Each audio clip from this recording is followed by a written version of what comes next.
Selama puluhan tahun, tragedi SS Aurang Medan di Selat Malaka hanya dianggap dongeng pelaut, cerita seram untuk menemani malam di dermaga.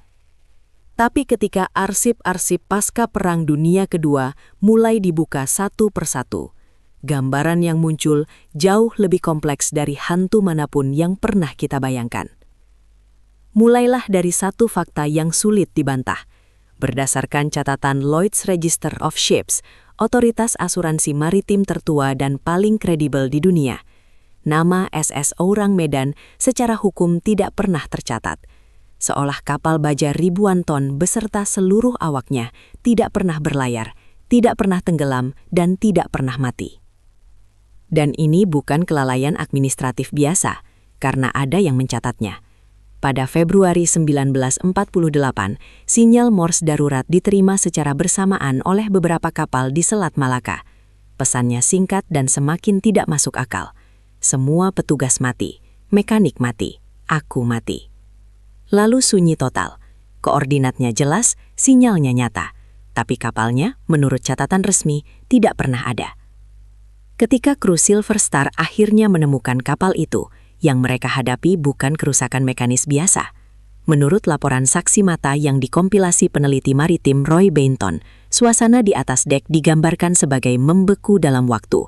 Awak kapal dalam posisi tidak wajar, ekspresi yang menunjukkan kepanikan mendalam, tanpa jejak fisik yang menjelaskan penyebabnya. Lantas apa yang sebenarnya terjadi?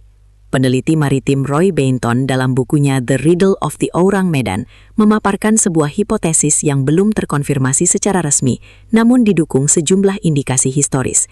Kapal ini kemungkinan membawa muatan berbahaya secara ilegal, kemungkinan bahan kimia industri atau sisa material perang yang sedang dipindahkan secara diam-diam di tengah kekacauan pasca Perang Dunia Kedua.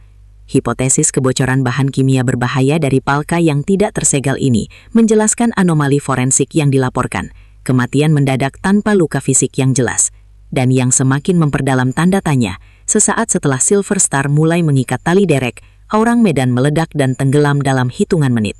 Tidak ada kargo yang sempat diperiksa, tidak ada bukti yang bisa diambil, seperti semua jawaban ikut tenggelam bersama kapal itu.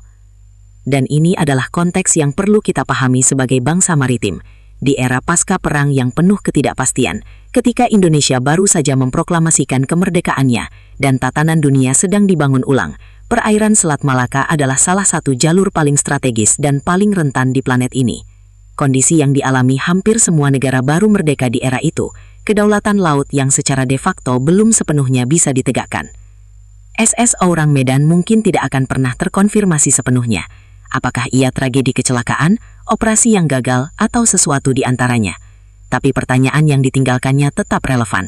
Seberapa banyak yang terjadi di perairan kita yang tidak pernah tercatat dalam sejarah resmi? Follow sekarang, karena masih banyak halaman kosong dalam sejarah maritim kita yang menunggu untuk diisi.